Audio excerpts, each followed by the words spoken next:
को भी एक नौका और एक समुद्री जहाज की संज्ञा दी है।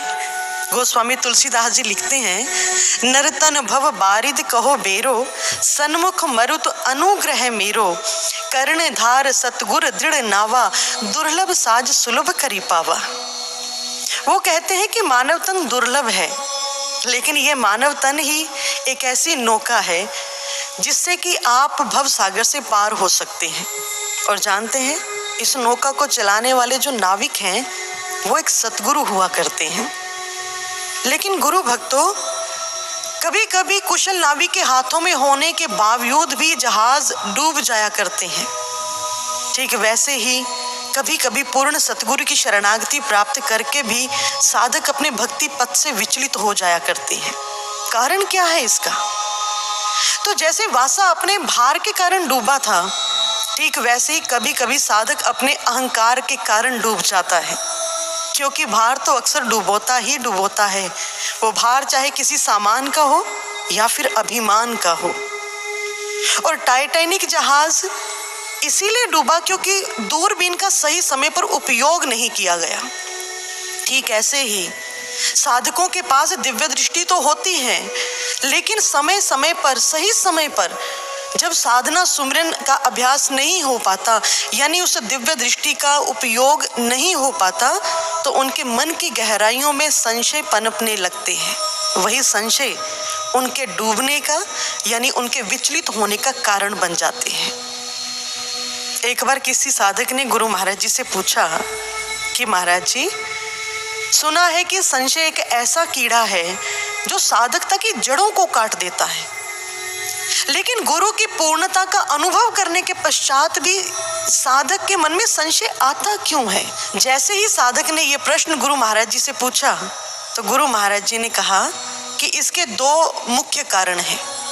सबसे पहला कारण ये, व्यक्ति के पूर्व संस्कार, और दूसरा कारण व्यक्ति का अहंकार। ये दोनों ही उसे गुरु की रजा में राजी नहीं रहने देते। गुरु की अलौकिक करनी को अपनी लौकिक बुद्धि से समझने का प्रयास करते हैं। दिव्य अनुभवों को देखने के पश्चात भी उनका अहंकार उसे स्वीकार नहीं कर पाता, और पूर्व संस्कार अपने गुरु में आस्था नहीं बनने देते। बस तभी जन्म होता है संदेह का, संशय का, और जो उसके भक्ति पथ से गिराने का कारण बन जाता है। गुरु भक्तों, आपने बचपन में एक कहानी सुनी होगी, बड़ी छोटी सी है, लेकिन एक बहुत गूढ़ भेद छुपाए हुए हैं अपने आप में। आज हम आपको वो सुनाते हैं। कहते हैं कि एक बार एक वन के अंदर एक ऋषि तपस्या कर रहे थे। उन्होंने देखा कि उनके पास एक छोटा सा चूहा बिल्ली से डर करके आया है। उन्होंने जैसे उसको डरते हुए देखा तो बड़ी दया आई, तरस आया, और उन्होंने अपनी कृपा दृष्टि से उस चूहे को बिल्ली बना दिया ताकि इसका डर खत्म हो जाए। लेकिन कुछ दिनों के बाद बिल्ली वहां पर कुत्ते से डरकर पहुंच गई।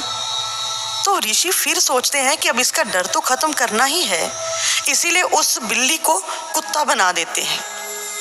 लेकिन कुछ दिनों के बाद जब वो कुत्ता शेर से डर करके उस ऋषि की शरण में आता है, तो वो ऋषि सोचते हैं कि क्यों ना इसका हमेशा के लिए डर खत्म कर दें, और उन्होंने उस कुत्ते को शेर बना दिया। लेकिन हुआ क्या, जैसे ही वो कुत्ता शेर बना तो उसके मन में सबसे पहली बात जो आई वो यह थी कि शेर तो जंगल का राजा होता है, उससे तो सारे प्रभावित होते हैं, सारे डरते हैं। लेकिन ये ऋषि तो मेरी वास्तविकता जानते हैं, मेरी हकीकत के बारे में जानते हैं, फिर इन पर मैं अपना प्रभाव कैसे दिखा सकूंगा? तो क्यों ना पहले इसे ही खत्म कर दूं। बस इतना मन में आने की देरी थी कि वो शेर उसी समय जैसे उस ऋषि पर झपटता है, तो ऋषि भी उसके मन की मंशा को जान गए थे। इसीलिए उसी समय कहते पुनः मुष्का भव, इतना कहकर के वो उस शेर को दोबारा से चूहा बना देते हैं। अब यहाँ समझने वाली बात क्या है, उस शेर को घमंड हो गया था अपनी ताकत का, अपनी शक्ति का, और साथ ही साथ मैं कुछ भी कर सकता हूँ ऐसा संदेह, ऐसा संशय भी उसके मन में आ गया था।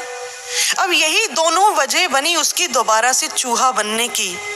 और श्री गुरुदेव महाराज जी कहते हैं कि जब साधक भी गुरु की कृपा को भूल जाता है और अहंकारवश अपने आप को कुछ समझने का संशय पाल लेता है, बस तभी उसका पतन शुरू हो जाता है। इसलिए किसने बहुत खूब कहा, मंजिल के करीब आकर कोई क्यों रुक जाता है, संघर्षों को पार करके कोई क्यों थक जाता है, करीब सतगुरु के रहने वाला क्यों उनसे दूर हो जाता है।